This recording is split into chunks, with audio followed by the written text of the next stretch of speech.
Could DOA fans be eating good at Tokyo Game Show this year? Let's find out.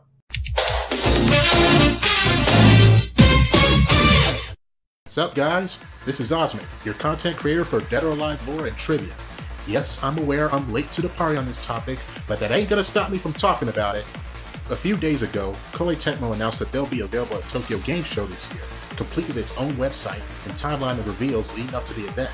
The next major update appears to be on August 26, 3 days from now. So, what could they possibly be showing on the show floor, and what can we expect realistically? Well, it's a safe bet that the biggest upcoming game by far is Wolong Fallen Dynasty.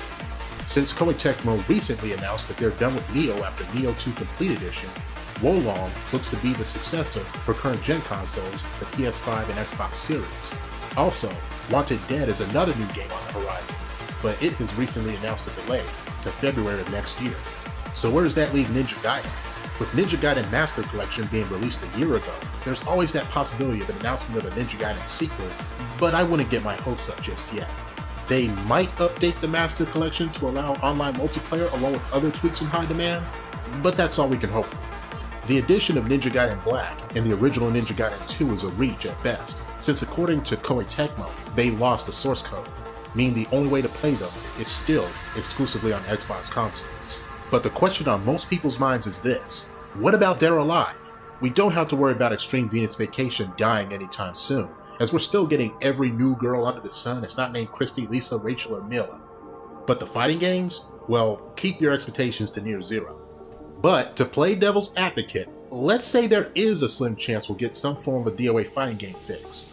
What can Koei Tecmo do realistically without anyone stepping up to the plate as Yohei Shibori did for a new sequel now that he quit the company?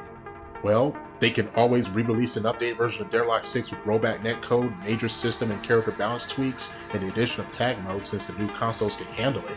But let's think bigger. What if Koei Tecmo surprises us with a DOA Master Collection, with all the games prior to Dead or Alive 6 updated not only with online play for certain games, looking at you Dead or Alive 3, but with rollback netcode to boot?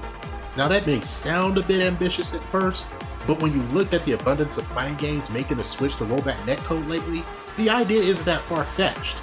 And besides, Xbox fans can't have all the fun with the most complete library of Dead or Alive games in their lineup, so why not level the playing field for users of all platforms?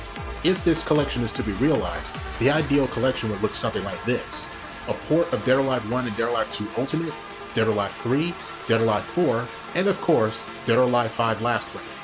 If they re-release Dead or Alive 3, I'd personally love to have the option of playing all three versions of the game, but 3.1, aka the Japanese version, appears to be the fan-favorite version among competitive players.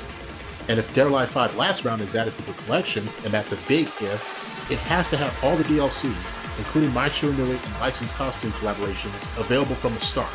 It would be a huge sigh of relief and an act of good faith on Koei Tecmo's part for late and returning players, especially those who missed out on downloading My Shiranui, who at present is the one DLC character that's impossible to access if you haven't purchased her by a certain expiry date a while back. At the end of the day, I strongly suggest tempering your expectations for Tokyo Game Show. Koei Tecmo isn't in the best of shape now as far as DOA fighting games and Ninja Gaiden is concerned, so to that end, I'd be cautiously positive. I'm Osmic, and I'll see you next video.